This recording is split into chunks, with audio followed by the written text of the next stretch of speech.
종교개혁 시대는 제세례파가 있었는데, 오늘날에는 침례교라든지 그런 이제 유아 세례를 부정하는 그런 사람들이 있어요. 이제 그 사람들에 대한 이제 반박을 하고 있는 것입니다. 우리 10항부터 한번 함께 읽겠습니다. 세례와 할례가 서로 다르다는 제세례파의 주장. 그들은 세례와 할례는 전혀 공통점이 없다고 주장한다. 이 두 규례는 그 나타내고자 하는 바가 서로 다르며 그 언약도 서로 다르며 자녀라는 이름에 포함된 사람들도 서로 다르다는 것이다. 이를 증명하기 위해 할례는 죽이는 일의 상징이요 세례는 그림자가 아니었다고 주장한다. 세례의 그림자가 아니었다고 주장한다. 그 제세례파의 주장이 어떤 거라고요?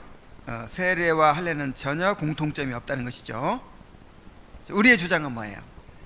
세례나 할례나 같은 것이다. 똑같은 약속이 있고 똑같은 언약의 표다, 이렇게 얘기하는데, 제세례파는 전혀 공통점이 없다고 해요. 자, 어떻게 다르냐면 할례는 죽이는 일의 상징이다 그랬어요. 그 할례가 그 남자의 그 이제 이 성기에 그 표피를 이렇게 잘라내는 거잖아요. 요즘 말로 하면 포경 수술이에요. 근데 그 잘라내는 것은 무엇을 가리키냐면 우리의 육신을 죽이는 것을 상징하는 거예요. 우리의 그 죄악된 육체를 잘라내 버리는 거죠. 그래서 이제 그 할례는 우리의 죄악된 육체를 잘라내 버리는 거, 죽이는 일을 상징하는 것일 뿐이고, 이 세례의 그림자가 아니었다, 세례의 모형이 아니었다, 이렇게 이제 얘기를 한단 말이에요. 그러나 이러한 주장이 오히려 우리의 주장을 뒷받침해 준다. 자, 왜 그렇죠? 바로 세례와 할례가 죽이는 일의 표징이라는 것이다. 근데 우리의 주장은 뭐냐면 세례도 죽이는 일이다. 자, 세례가 뭘 의미하죠? 첫 번째는 죄를 씻는 일이고, 두 번째는 그리스도와 연합하여 죽는 일, 그것을 상징하죠. 세례 받은 사람은 죽는 것입니다. 세상에 대하여 또 죄에 대하여 죽는 거예요. 여러분 다 세례 받으셨죠? 그럼 이제 예전에 내가 주인 노릇하던 나, 죄의 지배를 받던 나, 세상을 따르던 나는 이미 죽은 거예요. 그리고 그리스도와 함께 연합된 내가 살아난 거죠. 그래서 칼빈의 주장은 뭐냐면 할례가 죽이는 일이라면 세례도 뭐다? 죽이는 일이다. 그리하여 우리는 세례가 과거 유대인들에게 할례가 의미했던 바를 우리에게 나타내주기 위하여 할례의 자리를 대신하는 것이라고 결론 짓는 것이다. 자, 우리의 주장 그거죠. 구약에는 할례였고 이제 신약에 와서 예수님께서 오심으로 세례로 그 의식이 바뀌어진 것이지 내용은 똑같다 하는 것이죠. 자, 그들은 유대인들을 철저히 육신적인 사람으로 묘사함으로써 사람이기보다는 짐승같이 만든다. 그들과의 언약은 현실 생활을 넘지 못했으며 그들에게 준 약속은 현세의 물질적 유익이었다고 한다. 그러니까 아브라함에게 주신 약속이 뭐예요? 가나안 땅, 자녀, 그다음에 복의 근원이 된다, 이거죠. 이름을 창대케 하고 복의 근원이 된다, 이런 건데, 이제 이 사람들은 어떻게 주장하냐면 현세적인 복일 뿐이었다, 이렇게 주장해요. 자, 맞아요, 틀려요? 틀리죠. 아브라함이 그 현세적인 복을 보고 살았어요? 그렇지 않죠? 우리 믿음장에서 배웠죠. 아브라함이 하늘에 있는 도성을 바라보고 살아왔다고 했잖아요.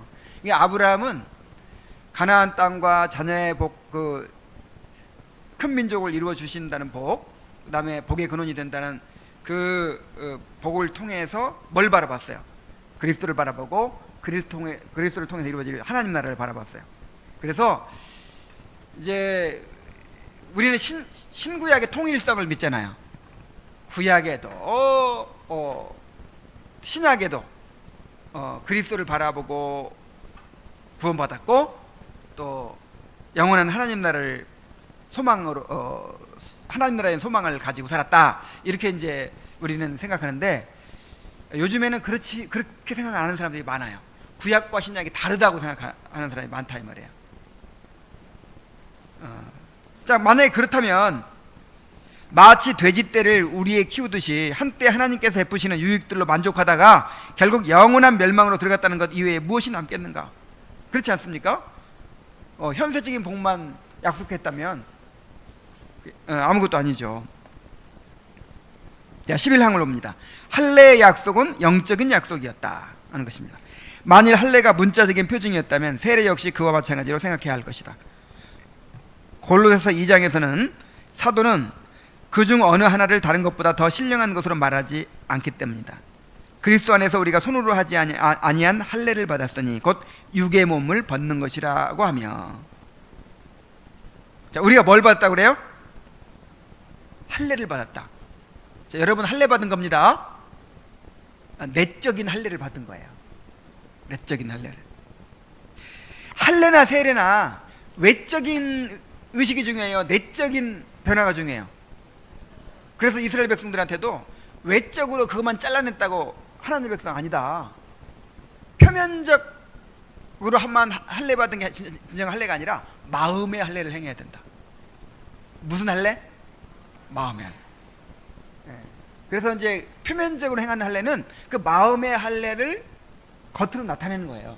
그래서 세례도 똑같은 거예요. 세례도 무조건 물만 뿌리면, 무조건 물속에 잠기는 뭐 그런 의식만 하면 사람이 구원받습니까? 아니에요. 성령 세례를 받았다는 외적인 표징이거든요. 물로 세례를 받았는데 실제 성령 세례 안 받으면 소용이 있어요, 없어요? 없어요. 그래서 할례나 세례나 똑같은 거예요. 그리스도 안에서 우리가 손으로 하지 아니한 할례를 받았으니 곧 육의 몸을 벗는 것이라고 하며, 이어서 그것을 가리켜 그리스도의 할례라고 부른다. 자, 무슨 할례? 그리스도의 할례. 그러니까 할례도 그리스도와 관계가 있었던 것이죠. 그리스도의 이름으로 받는 것이죠. 그리고 이어서 이 진술을 설명하고자 우리가 세례로 그리스도와 함께 장사되었다고 한다. 그러니까 우리가 뭐예요? 손으로 하지 아니한 할례를 받았다 이렇게 말하기도 하고, 세례로 그리스도와 함께 장사되었다 이렇게 말하기도 하고. 그러니까 세례나 할례나 동격으로 지금 얘기하고 있잖아요. 명백히 드러나죠. 구약시대에 하나님께서 이스라엘 백성들과 맺으신 그 언약에 포함되어 있는 주된 약속들은 분명 영적인 약속들이었고 또한 영생과 관련된 것이었다. 그리고 그 조상들은 이 약속들을 영적인 것으로 받아들였고, 그래야 그것들로부터 내세의 삶에 대하여 확신을 얻었으며 또한 마음을 다하여 그 삶을 사모하였다. 아이고, 너무 확실하게 말해주네요. 물론 하나님께서 그들에게 이 땅에 속한 물질적인 은택들로 자기의 선하신 뜻을 확증해 보이셨다는 것은 부인하지 않는다. 그러나 그 물질적인 은택들을 통해서 영적인 약속에 대한 소망도 함께 확증되었던 것이다. 예를 들어서 하나님께서는 그의 종 아브라함에게 영원한 복락을 약속하시면서 자신의 사랑을 눈으로 볼 수 있도록 분명하게 드러내시기 위하여 가나안 땅을 소유하리라는 또 하나의 약속을 거기에 덧붙이셨다. 그러니까 여러분 이걸 이해하셔야 돼요. 현세적인 모든 복은요, 영적인 복의 모형이에요. 아브라함에게 가나안 땅 약속하시고 자녀를 주시고 또 큰 민족을 이루어 주시겠다, 그 다음에 뭐 제사장 나라를 만들어 주겠다, 복의 근원이 되게 해주겠다, 이런 모든 현세적인 복은 영원한 하나님 나라의 복을 확증하기 위해서 주신 모형적인 복이라 이 말이에요. 모형적인 복. 무슨 복? 모형적인 복. 그래서 이제 장차 아브라함에게 내가 하나님 나라를 너에게 상속해 주겠다, 너를 구원해 주겠다, 그건 다 영적인 것이 안 보이잖아요. 그러니까 이걸 이제 연약한 인간이 이렇게 좀 확인이 필요하잖아요. 그래서 이제 실제로 그 모형인 이제 가나안 땅을 주시고 제사장 나라를 이루어 주시고 이렇게 하는 것이죠. 이제 같은 원리로 오늘날 우리에게도 이것이 어느 정도 적용이 된다고 볼 수 있어요. 우리에게 현세적인 복을 주십니까, 안 주십니까? 지금 엄청나게 주고 계시죠.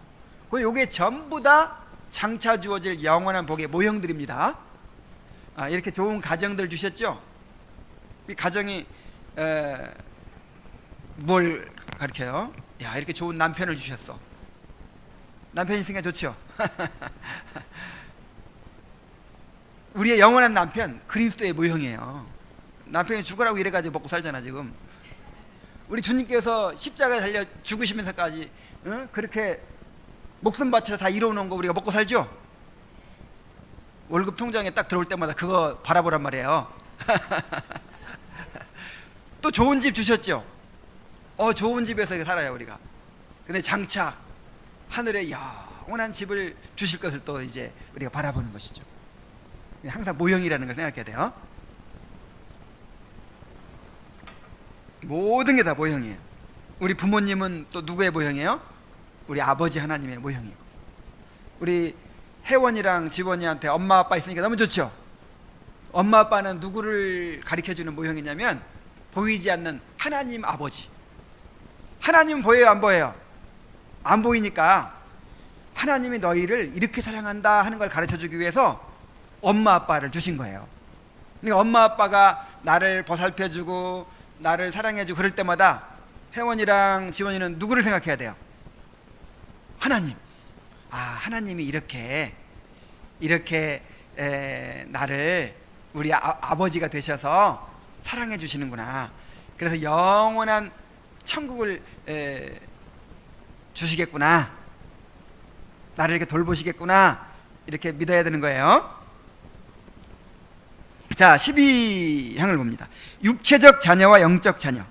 그들은 구약시대에는 아브라함의 씨에서 난 자들을 가리켜 아브라함의 자녀들이라 불렀는데 지금은 그의 믿음을 본받는 자들을 가리켜 아브라함의 자녀들이라 부르므로 할례를 통하여 그 언약의 교제 속으로 접붙여진 육체적인 유아들은 하나님의 말씀으로 말미암아 중생한 신약의 영적 유아들을 미리 그림자로 보여주는 것이라고 한다. 근데 실제로는 하나님의 자녀가 아니다, 이렇게 말하는 거죠. 자, 그러나 아브라함의 육체적인 자손들에게는 하나님의 영적 축복이 전혀 약속된 바가 없다고 생각한다면 그것은 심각한 오류를 범하는 것이라 아니할 수 없다. 그러니까 이 말의 일부분은 맞아요. 그 아브라함의 육체적인 자녀가 장차 예수 믿고 구원받을 아브라함의 영적 자녀의 그림자인 건 맞아요. 그러나 그림자임과 동시에 실제로 예수 믿고 구원받을 수도 있다 이 말이에요. 그러므로 하나님께서는 아브라함에게 땅의 온 족속들로 하여금 복을 받게 해줄 자손을 주겠다고 약속하시며 또한 동시에 그가 아브라함의 하나님이 되시고 그의 후손들의 하나님이 되시리라는 확신을 주시는데 믿음으로 그리스도를 그 축복의 주인으로 받아들이는 모든 자들이 바로 이 약속의 상속자들이며 따라서 아브라함의 자손이라 칭함을 받는 것이다. 그냥 구약에 할례 받은 사람이든 신약에 세례를 받은 사람이든 믿음으로 그리스도를 그 축복의 주인으로 받아들이는 모든 자들이 약속의 상속자들이며 아브라함의 자손인 것입니다. 자, 13항을 봅니다. 아브라함은 모든 믿는 자들의 조상임. 자, 그리스도께서 부활하신 후 하나님 나라의 영역이 모든 민족들 가운데로 널리 확장되기 시작하였다. 이제 복음이 전 세계로 퍼지죠. 유대 나라에 한정되었던 복음이 이제 이방 땅으로 퍼지죠. 그러나 그 이전에 여러 세기 동안 하나님께서는 다른 모든 민족들을 제쳐두시고 이 한 민족을 택하셔서 한동안 그의 은혜를 그 민족에게만 제한시키셨다. 이러한 은총을 입증하기 위하여 할례가 주어졌다. 그러니까 하나님께서 이스라엘 백성을 택하시고 이스라엘 백성을 하나님의 자녀로 하나님의 백성으로 택하셨다는 것을 입증하기 위해서 할례가 주어졌다는 거죠. 그 상징을 통해서 유대인들에게 하나님이 과연 그들의 구원의 주인이시라는 것을 가르치고자 하신 것이다. 이러한 사실을 깨달음으로써 그들의 마음은 영생의 소망을 갖게 되었다. 그래서 이제 할례는요, 이제 언약의 백성이라는 표인데 이것이 그냥 육체적으로만 해당되는 사람도 분명히 있긴 있어요. 육체적으로만 해당되고 영적으로는 구원받지 못한 사람이 있어요. 그러나 그 중에는 요셉이라든지 다윗이라든지 이렇게 육체적으로도 아브라함의 자손이고 언약 백성이고 또 실제 영적으로도 언약 백성이고 아브라함의 자손인 그런 사람들이 있었어요. 그러므로 유대인들뿐만 아니라 이방인들도 아브라함의 자녀들이었음을 입증하기 위하여 사도는 이렇게 말한다. 그런즉 그것이 어떻게 여겨졌느냐? 할례시냐 무할례시냐? 할례시가 아니요 무할례시니라. 그가 할례의 표를 받은 것은 무할례시의 믿음으로 된 의를 인친 것이니 이는 무할례자로서 모든 믿는 자의 조상이 되어 그들도 의로 여기심을 받게 하려 하심이라. 또한 할례자의 조상이 되었나니 할례 받을 자에게뿐 아니라 우리 조상 아브라함이 무할례시에 가졌던 믿음의 자취를 따르는 자들에게도 그러하니라. 자, 아브라함이 언제 구원받았나요? 할례 받았을 때 구원받았나요? 아니면 할례 받기 전에 구원받았나요? 네, 할례 받기 전에 구원받았죠. 할례 받기 전에 구원받았는데 이제 구원받았다는 것을 인쳐주기 위해서 할례를 허락해 주신 거예요. 근데 하나님께서 일부러 그렇게 하신 이유가 있다 이 말이에요. 왜냐하면 나중에 할례 받지 않은 이방인들도 아브라함의 자손이 될 수 있다는 것을 나중에 입증하시기 위해서 일부러 그렇게 하신 거예요. 그래서 아브라함은 할례자의 조상이 되기도 하고, 할례자가 누구예요? 이스라엘 백성. 이스라엘 백성의 조상이 되기도 하고 무할례자의 조상이 되기도 해요. 무할례자는 또 누구예요? 이방인 중에서 예수 믿고 구원받은 사람, 영적인 아브라함의 자손, 내 조상이 되기도 하죠. 이 두 종류의 사람들이 존귀에 있어서 동등하게 된다는 것을 보지 않는가? 자, 동등하다 이거예요. 하나님의 작정으로 말미암아 정해진 시간 동안 아브라함은 할례의 조상이었다. 그리고 이방인과 유대인 사이에 가로막힌 담이 헐어지고 난 후에는 이방인들도 하나님의 나라에 들어갈 수 있게 되었으며 그들에게 할례 대신 세례가 있으므로 할례의 표징과는 관계없이 아브라함이 그들의 조상이 된 것이다. 왜냐하면 세례 받았기 때문에, 할례 대신 세례가 되었기 때문에. 자, 14항을 봅니다. 유대인의 특권. 육신의 자녀가 하나님의 자녀가 아니요 오직 약속의 자녀가 씨로 여기심을 받느니라는 말씀은 마치 아브라함의 육체적인 자녀라는 사실이 아무런 의미도 없는 것처럼 말하는 것처럼 보인다. 그렇죠. 그러나 바울은 하나님의 선하심이 아브라함의 자녀들에게만 한정된 것이 아니라는 것을, 즉 육신적인 자녀라는 사실 그 자체는 아무것도 유익을 주는 것이 없다는 사실을 유대인들에게 보여주고자 하는 의도로 이스마엘과 에서의 예를 들어서 말한 것이다. 자, 이스마엘과 에서도 할례 받았어요, 안 받았어요? 받았어요. 그러나 그 사람은 구원받았어요, 못 받았어요? 못 받았어요. 그래서 그렇게 육신적으로만 할례 받고 영적으로는 구원 못 받은 사람이 분명히 있어요. 그런 경우에는 그 할례 받은 것이 아무 소용이 없죠. 이는 구원이 하나님의 긍휼에 의존하는 것이요 하나님께서 그 원하시는 자에게 긍휼을 베푸신다는 것이다. 유대인들로서는 이 언약의 율법을 지키지 않으면, 즉 말씀에 순종하지 않으면 스스로 우쭐하거나 그 언약의 이름을 자랑할 이유가 하나도 없는 것이다. 그래서 이제 그 로마서 9장 7절처럼 육신의 자녀가 하나님의 자녀가 아니요 오직 약속의 자녀가 씨로 여기심을 받느니라, 이런 구절을 들어서 할례 받는 거 아무 소용없어, 할례 받아도 구원받지 못해. 이제 할례는 구원과는 관계없어 이렇게 주장하는 사람들에 대해서 반론을 지금 제기하고 있는 거예요.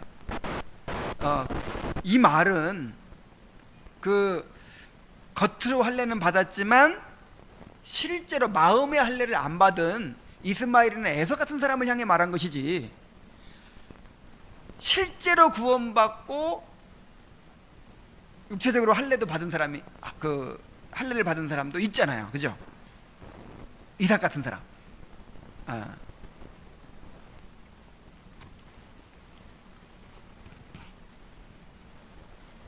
그러나 바울은 유대인들 자기들의 혈통에 대해 갖고 있는 허망한 자긍심을 제거하면서도 다른 한편으로는 여전히 하나님께서 아브라함 후손들과 맺으신 그 언약이 결코 헛된 것이 될 수 없음을 인식하고서 로마서 11장에서 아브라함의 육신적인 후손들이 그 합당한 위엄을 빼앗기지 않을 것임을 말한다.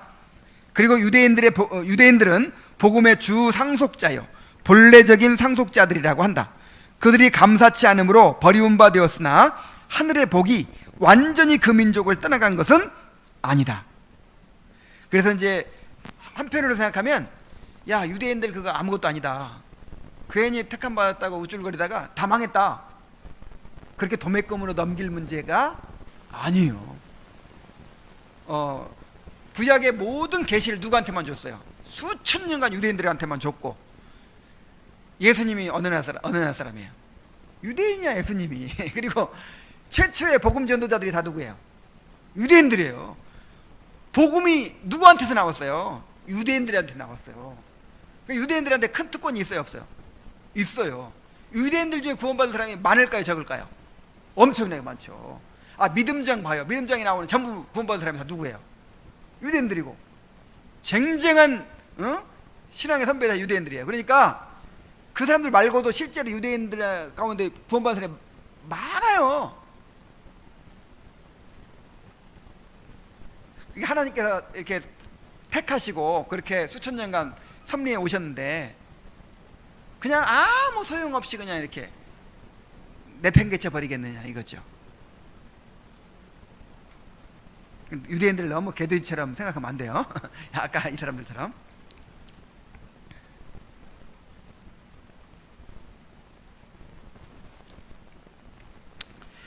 그러나 그들과 비교할 때 우리는 유복자여 미숙아들이라고까지 한다. 그렇죠. 그 사람들이 원래 제대로 된 자녀들이고 우리는 자녀도 아니었었는데 이렇게 끼어든 거잖아. 본성적으로 자녀가 된 것이 아니라 입양을 통하여 자녀가 된 자들이라는 것이다. 마치 가지를 나무에서 잘라내어 다른 나무에 줄기에 접붙이듯이 그렇게 접붙임을 받아 자녀가 된 자들이라는 것이다. 그들은 원가지고 우리는 접붙인 가지야. 그러니까 유대인들에 대해서 손가락질하면서 비판하면서 우쭐하고 교만해지면 돼야 안 돼요? 로마서 11장에 보면 너희들도 잘라버릴 거야 그렇게 말씀하고 있어요. 원가지를 아끼지 아니하신즉 너희들도 아끼지 아니하시리라. 그래서 겸손하게 감사하면서 아이고 자기가 없는 우리를 원가지 잘라내시고 거기다 접붙여 주셔서 아이고 감사합니다 하면서 겸손해야 돼요. 두려워해야 돼요. 그러므로 유대인들이 그들의 특권을 빼앗기지 않기 위하여 복음이 그들에게 먼저 선포되었다. 그들은 하나님의 집의 장자와도 같기 때문이다. 물론 그들이 크나큰 완악함으로 복음을 대적하여 계속 싸움을 벌이고 있으나 하나님께서 그들에게 하신 약속 때문에 하나님의 복이 아직도 그들 가운데 임하여 있다는 사실을 생각한다면 우리로서는 그들을 멸시해서는 안 될 것이다. 그래서 이제 이런 약속이 있잖아요. 천대까지 은혜를 베푸느니라 이런 말씀이 있죠. 너와 내 후손에게 복을 주겠다. 물론 이제 이게 영적으로 이렇게 이제 해당이 되기도 하지만 실제 육체적으로도 해당돼요. 그래서 이제 장차 유대인들 중에서도 구원받은 사람들이 많이 나올 거예요. 그래서 이제 그거는 여러 가지로 주장하는 사람들이 있어요. 집단적으로 회심하게 될 것이다 이렇게 주장하는 사람도 있고, 꼭 유대인들만 집단들 회심이 아니라 그냥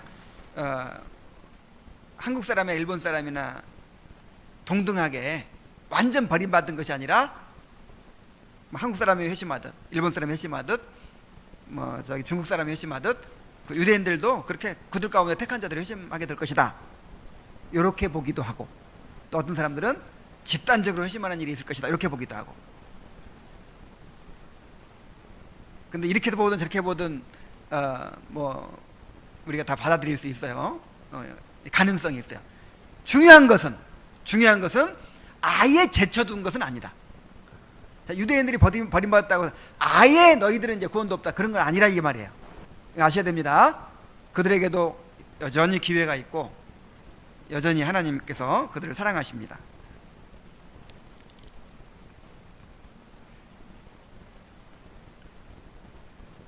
15항 봅니다.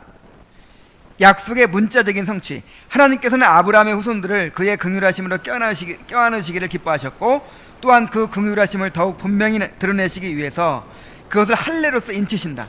기독교 교회의 처지도 이와 정확히 같다. 바울은 그리스도인의 자녀들이 그 부모로 말미암아 거룩하게 된다고 가르치고 있기 때문이다. 자, 보세요. 아브라함과 그의 자손들에게 언약을 주시고, 그 증거로 아브라함만이 아니라 아브라함의 어린 아이까지도 할례를 주셨어요. 그래서 이스라엘 백성은 태어난 지 8일 만에 할례를 받아요. 하나님의 백성이란 표로. 근데 이게 신약에서도 똑같다, 이 말이에요. 신약에서도. 그래서 신자의 자녀를 거룩한 자라고 하는 거예요. 고린도전서 7장 14절에 나오죠. 신자의 자녀는 거룩하다, 이렇게 보는 거예요. 물론 이것이 신자의 자녀는 무조건 다 100% 구원받는다, 그건 아니에요. 그건 아니지만 일단 언약의 자손이에요. 일단 그것이 이제 내적으로까지 언약의 자손이 될지는 우리가 100% 몰라요. 그러나 우리는 일단 언약의 자손으로 믿어야 돼요. 거룩한 자녀로 믿어야 돼요. 그래서 아이가 태어나서 세례를 받죠.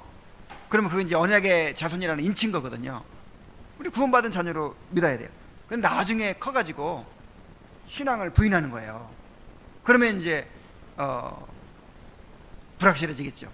나중에 죽기 전에 돌이키기 전에는. 그래서 자기가 스스로 부인하기 전에는 우리가 신자로 인정하는 거예요. 근데 스스로 커가지고 신앙을 고백하고 입교하기 전에 어린아이 때 죽었다. 그럼 이 아이를 구원받은 자로 봐야 될까요? 아니면 어떻게 봐야 될까요? 구원받은 자로 보는 거예요. 아니, 신자라니까, 거룩하다니까. 아시겠죠? 그러니까 그 유아 세례를 부정하는 저 침례교나 이런 사람들의 보는 그 어린아이와 신자의 자녀와 우리가 보는 신자의 자녀가 달라요. 그 사람은 신자의 자녀를 불신자로 봅니다. 불신자. 근데 우리는 태어나자마자 뭘로 봐요? 언약의 자손으로 봐요. 신자로 봐요.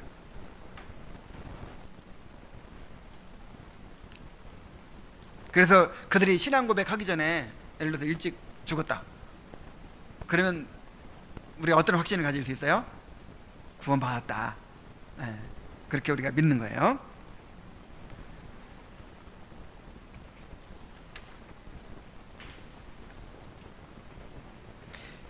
자, 그러므로 옛날 할례를 받은 유아들은 그저 하나님의 말씀을 통한 중생으로 말미암아 생겨나는 영적 유아들을 예표하는 것에 지나지 않는다는 우리의 반대자들의 결론이 거짓이라는 것을 과연 누가 의심할 수 있겠는가? 단지 모형일 뿐이고 실제 구원받는 거 아니다 하는 것은 잘못된다 말이라는 거죠. 사도는 그리스도께서 할례의 추종자가 되셨으니 이는 조상들에게 주신 약속들을 견고하게 하시고 라고 말하는데, 이는 다음과 같은 의미이다. 아브라함과 맺은 언약이 그 후손들에게도 적용되므로 그리스도께서도 그의 아버지께서 행하신 맹세를 이행하시고 실현시키고자 유대민족의 구원을 위하여 임하셨다, 그 뜻이에요. 자, 그리스도께서 뭐의 추종자가 되셨다? 할례의 추종자가 되셨다.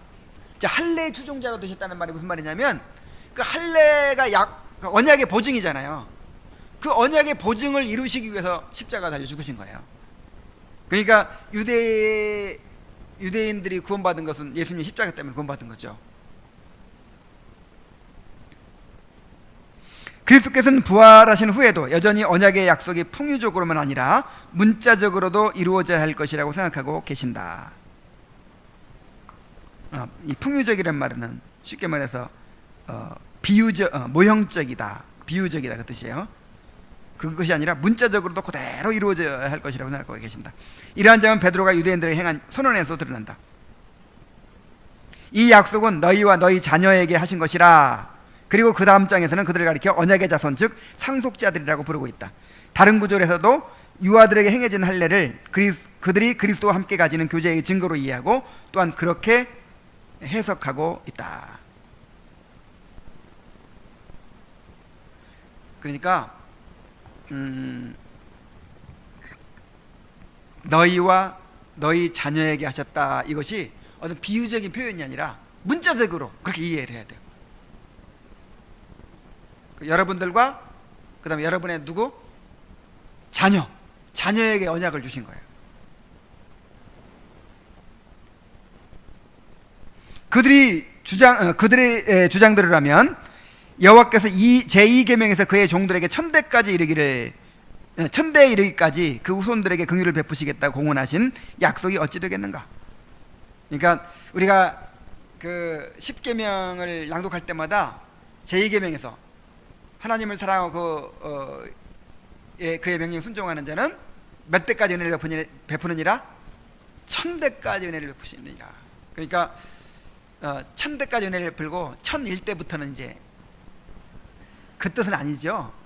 그 자손들에게까지 은혜를 베푸신다, 길게 은혜를 베푸신다, 이제 그 뜻이죠. 그것이 단지 비유적으로만 받아들여서는 안 된다 이 말이죠. 실제로 우리 자손들에게 그렇게 복을 주시겠다는 말이에요. 그러므로 우리는 다음과 같은 사실을 논란의 여지가 없는 확고한 진리로 받아들여야 할 것이다. 하나님께서는 자기 백성들에게 너무도 선하시고 자비하셔서 그들을 위하여 그들에게서 나는 자녀들까지도 자기의 백성들로 인정하기를 기뻐하신다는 사실이다. 하나님 자비하시죠. 우리만 아니라 우리에게서 나는 자녀들까지도 자기의 백성들로 인정해 주십니다. 자, 16항 세례와 할례의 차이에 대한 주장을 반박함. 그들은 세례가 영적 싸움의 첫날에 시행하는 것인데 반해서 할례는 육체를 죽이는 일이 끝난 제8일에 시행한다고 선언하고는 곧바로 그렇게 선언한 사실을 잊어버리고 논조를 바꿔서 할례를 육체를 죽이는 일을 예표한다고 하고 또한 세례를 장사 지내는 일이라 부른다. 이게 무슨 얘기냐면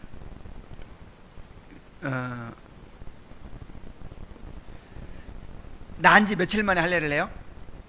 난 지 8일 만에 할례를 한다는 것을 이제 좀 이렇게 특별히 의미를 부여해 가지고 8일이 무슨 요일이에요? 8일 일요일을 8일이라고 해요. 일요일을 제7일이 며칠이에요? 무슨 요일이에요? 토요일이잖아요. 토요일. 제7일이 토요일이니까 제8일 그러면 이제 일요일이 되는 거예요. 일요일은 첫날이에요, 끝날이에요? 첫날이잖아요. 첫날. 그래서 세례는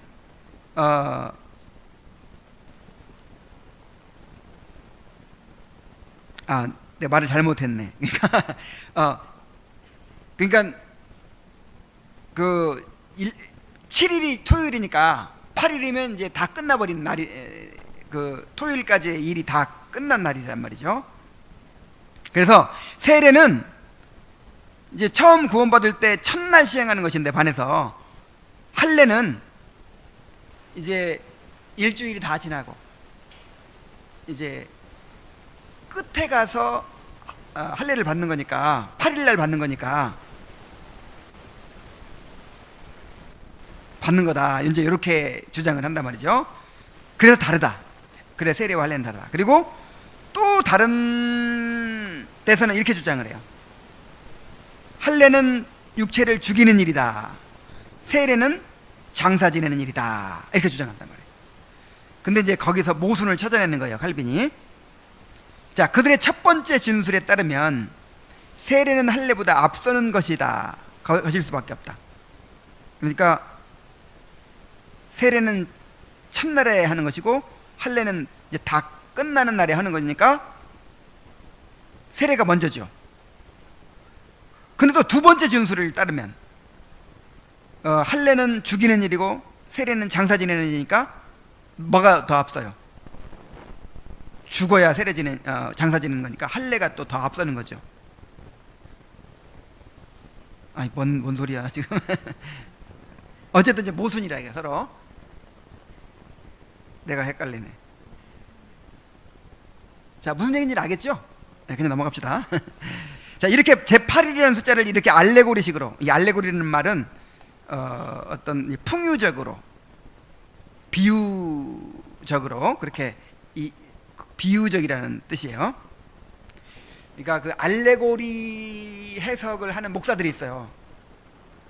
그 신천지식으로, 예를 들어서 여러분 여기 성경에서 나무는 사람을 상징합니다. 자, 새는 사탄을 상징합니다. 뭐 그다음에 산은 뭐 교회를 상징합니다. 하면서 막 그렇게 비유풀이를 하면, 그 비유적으로 설명을 하면 그냥 이야 심오한 말씀이다. 그리고 쏙 빠지죠. 그래서 옛날에는 이런 해석이 너무 많았어요. 그런 거 좋아하면 안 돼요. 그러니까 성경은 문자적으로, 일단 문자적으로 이해를 해야 돼요. 문자적으로 이해 안 되는 게 또 있어요.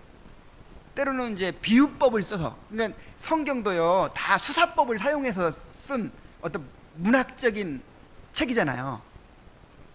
글이라고 하는 게 그냥 문자적으로 해석해야 될 내용이 있고, 과장법으로 과장법을 썼구나, 의인법을 썼구나, 이건 상징적으로 시적인 표현을 썼구나, 이렇게 그 문장을 어떤 문학적인 기법을 사용했는지를 파악해가지고 글을 읽어야 되는 거예요. 근데 전부 그렇게 비유로 해석을 해. 그걸 알레고리 해석이라 그래요. 알레고리 해석. 그래서 어디서 누가 이런 식으로 해석한다고 해서 뿅 가면 안 돼요. 우리는 해석이 재미없지 뭐. 맨 문자적으로 그냥 이렇게 그대로 믿으니까. 근데 그냥 이 속에 기가 막힌 뜻이 숨어 있다고 막 암호 해독하시듯이 하면 사람들이 이렇게 뿅 간단 말이에요. 그건 절대 올바른 해석이 아니에요. 이걸 그러면 이런 식으로 해석하다 보면은 사람에 따라 다 달라요. 그래서 소위 말해서 상상력의 장난이라 그래요. 무슨 장난?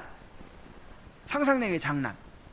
그냥 머리 좋고 그냥 40일간 계룡산에 앉아가지고 그냥 성경을 보면 막 상상해내가지고 이렇게 그런 거 정말 잘못된 해석이에요. 완전히. 어떤 객관성을 확보해야지. 누가 봐도 그래서 다른 사람들이 봐도 객관적인 어떤 기준에 의해서 해석이 돼야지, 사람에 따라서 다 다르게 해석하는 그런 알레고리 해석은 올바른 것이 아닙니다. 그래서 이 8일이라는 숫자를 이렇게 알레고리식으로 이해하면 안 된다 이 말이죠. 8일이니까 7일 다음이니까 7일은 끝이잖아요. 그냥 끝난 다음에 한 거다 이게. 뭐 이런 식으로. 이게 알레고리 해석인데 이런 건 옳지 않아요. 그래서 옛 저술가들의 논지를 보더라도 8이라는 숫자를 부활을 지칭하는 것을 보거나 현재의 삶의 과정 전체를 지칭하는 것을 보는 편이 더 적합할 것이다. 차라리 알레고리식으로 해석하려면 이런 식으로 해석하는 것은 나을 수도 있다. 그런데 그동안 죽이는 일이 계속되어야 하고 삶이 맞춰질 때 그 일이 완성되는 것이기 때문이다. 그러나 하나님께서 연약한 유아를 배려하고자 하신 것일 수도 있다. 아기가 출생하자마자 할례를 행하게 되면 그 상처가 아기에게 너무 위험할 것이기 때문이다. 그 현대 의학이 밝혀낸 바에 따르면 난 지 8일 만에 가장 고통이 없대요. 그때 할례를 받으면 뭐 출혈도 적고 고통이 없대요. 그래서 아마 이런 이유로, 칼빈은 지금 상상해서 그렇게 얘기했겠지만 실제로 난 지 8일 만에 하는 게 가장 좋답니다. 여러분도 혹시 아들 낳으면 8일 만에 해주세요. 옛날 엄마들은 많이 해주던데 요즘에 안 하죠.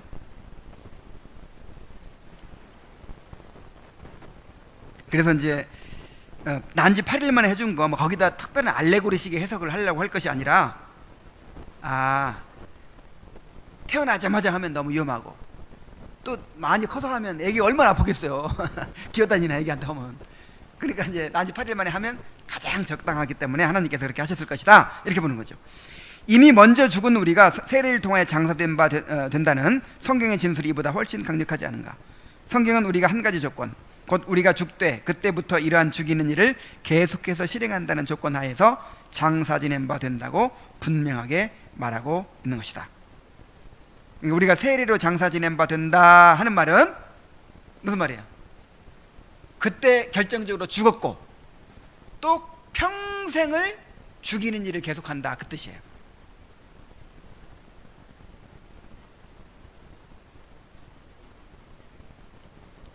자, 또 이런 주장도 합니다. 또한 만일 세례가 할례를 따르는 것이라면 여자들에게는 세례를 베풀지 말아야 한다고 트집을 잡는데,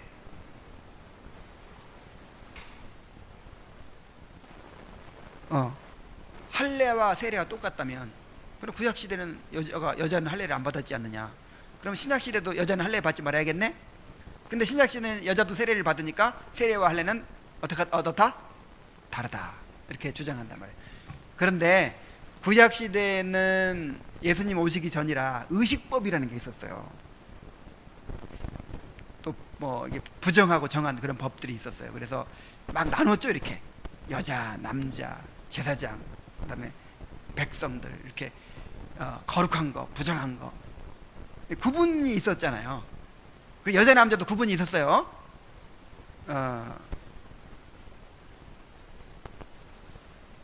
설교 준비하고 있는데 아내가 전화를 해서 물어봤던가, 카톡으로 말하던가, 여자는 왜 할례를 안 받았냐고 이렇게 물어봤던가요?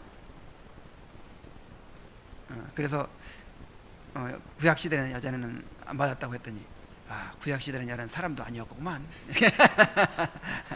사람도 아니었어요. 그냥 남자의 이렇게 속한 존재였어요. 그래서 남자가 할례 받을 때 여자도 남자들을 통해서 할례에 동참하는 자가 되는 것입니다. 자, 유아들에게는 믿음의 능력이 없다는 반론에 대한 답변을 봅니다. 이게 가장 큰 이제 반론이죠. 세례는 믿음으로 받는 건데, 그리스도를 믿는 믿음을 고백할 때 받는 것인데, 어린아이들은 믿음을 고백하지 못하잖아요. 근데 어떻게 세례를 줄 수 있느냐, 이렇게 말하는 거죠. 자, 17장 봅니다. 유아도 그리스도 안에 생명을 누려야 함. 그들은 어린아이들은 아직 어려서 세례가 의미하는 신비를 이해할 수 없으며 영적인 중생은 어린아이들에게는 일어나지 않는다고 주장한다. 그래야 어린아이들을 거듭남을 받기에 적절한 나이가 될 때까지는 그저 아담의 자손으로만 여겨야 한다고 결론짓는 것이다. 그러나 그 어린아이들이 아담의 자손이라고 인정하게 되면 그 아이들은 죽음 가운데 버려져 있는 것이 된다. 그렇죠. 그 아이들이 이제 자기 입으로 믿음을 고백하고 그래야만 예수님 믿을 수 있고 그래야만 거듭날 수 있다면 최소한 이제 자기 입으로 신앙을 고백하게 될 나이 몇 살쯤 될까요? 이 장로교 헌법에는 한 그게 한 14살 정도 이제 평균적으로 이렇게 한번 이제 잡아가지고 14살 정도의 입교식을 하도록 돼 있어요. 최소한 그때까지는 우리가 뭐라고 인정해야 돼요? 하나님의 저주 아래 있는 자, 하나님의 생명에 끊어져 있는 자, 이렇게 봐야 되는 거예요. 그런데 예수님은 어떻게 하셨습니까? 예수님은 오히려 어린아이들을 자기에게 데려오라고 명하신다. 어린아이들이 내게 오는 것을 허락하고 금하지 말라 그랬죠. 막 화를 내시면서, 예수님 화낸 적이 별로 없는데 이때 막 화를 내셨어요. 왜 어린아이들을 내게 오지 못하게 하느냐 하면서, 그것은 그리스도께서 생명이시기 때문에 그들을 살리시기 위하여 그 아이들을 자기와 함께 있도록 하시는 것이다. 그러나 그들은 질문하기를 어떻게 선악을 아는 능력이 없는 어린아기들이 중생함을 입느냐고 한다. 그렇죠. 아직 죄도 못 깨닫고 아직 믿음도 이해하지 못하는, 복음도 이해하지 못하는데 어떻게 거듭날 수 있습니까? 이렇게 이제 묻는단 말이에요. 우리의 답변은 비록 하나님의 역사하심이 우리의 이해의 한계를 넘어서므로 우리가 다 이해할 수 없지만 그의 역사하심은 여전히 무효화되지 않는다는 것이다. 구원을 받게 될 어린아이들은 주로 말미암아 사전에 중생함을 받는다는 것이 너무도 명백하다. 그러니까 이제 어른들의 경우는 말씀과 함께 중생의 역사가 일어나요. 말씀을 듣는 가운데 성령께서 중생하게 하십니다. 그런데 어린아이들의 경우에는 사전에 중생하게 하실 수 있단 말이에요. 그럴 수 있을까요, 없을까요? 있죠. 하나님의 능력이기 때문에. 그리고 그런 예가 있을까요, 없을까요? 있어요. 세례 요한. 세례 요한은 뱃속에서부터 성령이 충만했어. 아니, 뱃속에 태중의 아이가 뛰어났어요. 하나님은 그렇게 하실 수 있을까요, 없을까요? 있어요. 그래서 이제 그 믿음을 우리의 그 본성적인 작용으로만 자꾸 이해를 하려고 그래요. 믿음하면 내가 그렇게 된다고 믿는 거, 이렇게 내 이 인격으로, 내 인격적인 작용으로 내가 믿는 거, 이렇게만 믿음을 생각하면 안 돼요. 믿음이라는 것은 하나님께 주시는 선물이에요. 영혼의 작용이에요. 영혼의 작용. 그래서 요한은 모태로부터 거룩함을 입었는데 하나님께서는 다른 사람들의 경우에도 똑같은 일을 얼마든지 행하실 수 있는 것이다. 그래서 우리 아이들이요, 지금 세례받은 아이들, 우리가 거듭났는지도 모르는 거예요. 어쨌든 우리는 확실히 이제 확인할 수 없지만 이 아이들을, 어떤 아이들을 여겨야 돼요? 하나님의 자녀로 여겨야 되는 거예요. 막 그렇게 따지자면 여러분도 마찬가지예요. 우리 여러분도 하나님의 자녀로 여겨야 되죠. 세례받고 신앙 고백했으니까.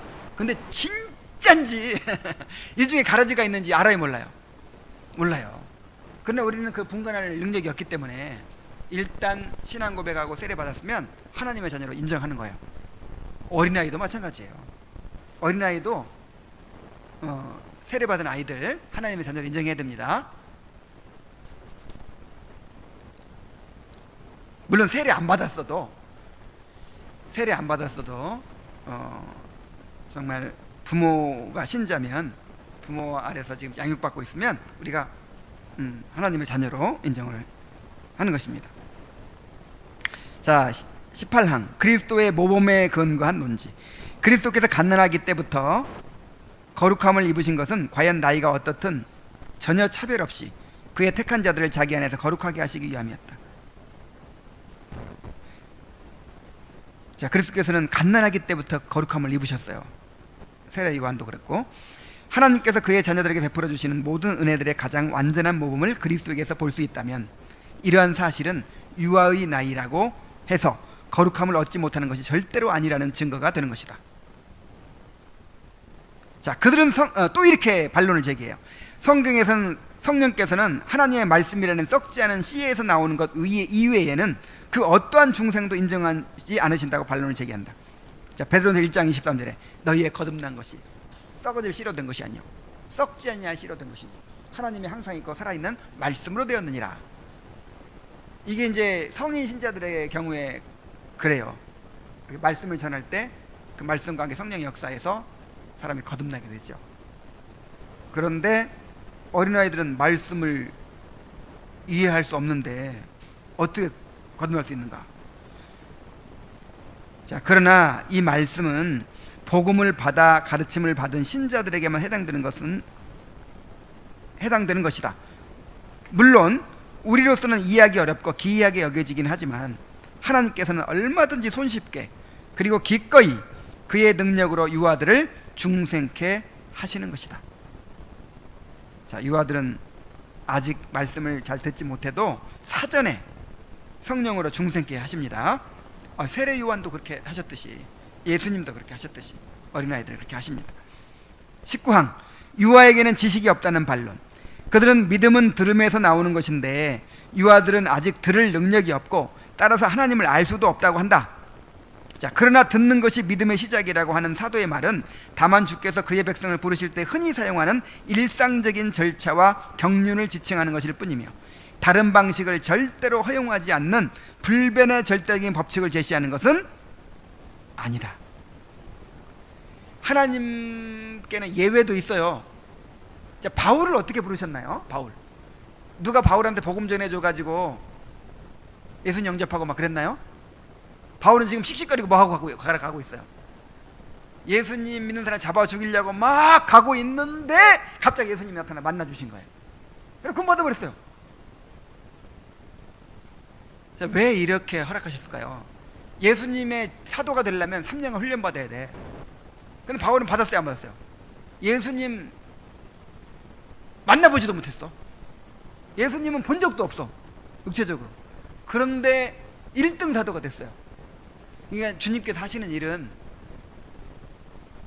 이렇게 일상적인 일이 있고, 그 다음에 예외적인 일이 있어요. 그 하나님의 하시는 일은 정말 이렇게 우리가 제한할 수가 없다는 것이죠. 단 그의 성품의 조화를 이루어서. 그렇다고 해서 하나님이 하시는 일은 제한할 수가 없으니까 뭐 하나님이 예를 들어서 거짓말도 하신다 아니면 그렇진 않죠. 예수님 없이도 구원받게 한다, 뭐 이런 건 아니죠. 하나님의 말씀의 조화를 이루어서, 성품의 조화를 이루어서 하나님 행하시는 일은 정말 우리가 무한하다라는 것을 인정해야 돼요.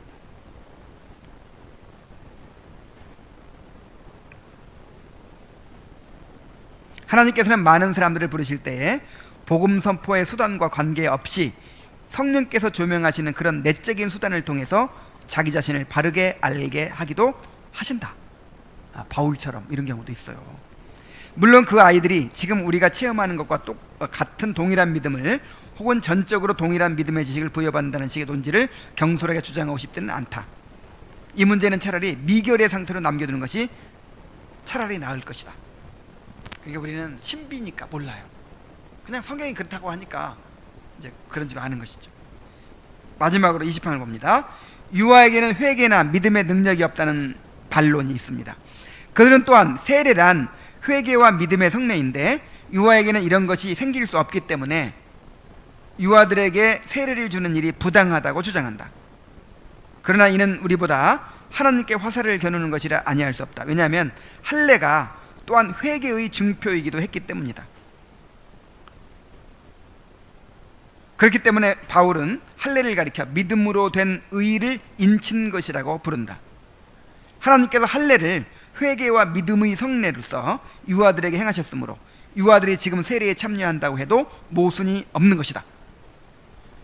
구약시대에 난지 8일 만에 받았다 할례가요, 믿음으로 된 의를 인친 것이에요. 그리고 회개의 세례, 회개의 의미를 담고 있어요. 그러므로 지금도 유아들에게 회개와 믿음의 세례를 베푼다고 해도 잘못된 것이 없다 하는 것이죠. 유아들이 할례를 받을 때는 그 표징이 무엇을 의미하는지를 깨닫고 파악할 수가 없으나 그럼에도 불구하고 그들은 자기들의 부패하고 더러운 본성을 죽이는 일을 위하여 진정으로 할례를 받은 것이고, 성년이 되면 실제로 그 죽이는 일을 실천하게 되는 것이다. 이와 같이 유아들은 미래의 회개와 믿음을 위하여 세례를 받는 것이다. 회개와 믿음이 아직 그들에게 형성되어 있지는 않으나 성령의 은밀한 역사하심으로 말미암아 그 씨앗이 그들 속에 숨겨져 있는 것이다. 그래서 구약시대에 난지 8일 만에 할례를 받았어요. 그 아이는 아무것도 모르고 받는 거예요. 누구의 믿음으로? 부모의 믿음으로. 그럼 이 아이는 아무것도 모르고 이제 자라나죠. 그리고 부모는 계속해서 가르치죠. 너는 언약의 자손이야. 언약의 자손이라는 표로 할례를 받은 거야. 그럼 나중에 이제 이 할례의 의미를 알게 돼요. 그리고 하나님께서 그 마음속에 심어주셨던 씨앗, 중생의 씨앗이 이제 드러나게 되죠. 회개하게 되고 또 믿음을 고백하게 되고, 그렇게 되도록 할례를 제정하신 거예요. 아무 효과도 없이 그냥 형식으로만 그렇게 했겠어요? 하나님이 그렇게 하셨어요. 그렇듯이 세례도 똑같아요. 세례 받을 때는 아무것도 모르지만 세례 받고 나서, 그러니까 하나님은 이런 자연적인 수단을 사용하시죠. 하나님 하신다고 해서 그냥 하늘에 뚝 떨어지게 하시지 않죠. 부모의 가르침, 교회의 말씀 선포, 이런 걸 사용하시는 거예요. 아이들이 계속해서 이제 부모의 가르침을 받아서 또 교회의 가르침을 받아서 자라나는 거예요. 자라나면서 내가 받은 세례의 의미를 계속 배워요. 나는 믿음의 표로, 또 회개의 표로 세례 받은 사람이다. 그렇게 이제 배워가죠, 계속. 그러면서 그것이 이제 드러나게 되는 것이죠. 그렇게 해서 우리 편에서는 일단 믿어야 돼요. 하나님께서 인쳐 주신 것을 굳게 믿고, 그 다음에 열심히 가르쳐야죠. 그러면 이제 언젠가 그 열매가, 그 속에 숨겨졌던 씨앗이 자라서 열매가 드러나게 될 것입니다. 그래서 이 유아 세례를 통해서 우리가 신구약의 통일성을 확인할 수가 있고요, 하나님의 그 자비하심을 우리 확인할 수 있고, 또 우리 자녀를 어떻게 양육해야 되는지를 또 깨닫게 되는 것입니다. 기도합시다.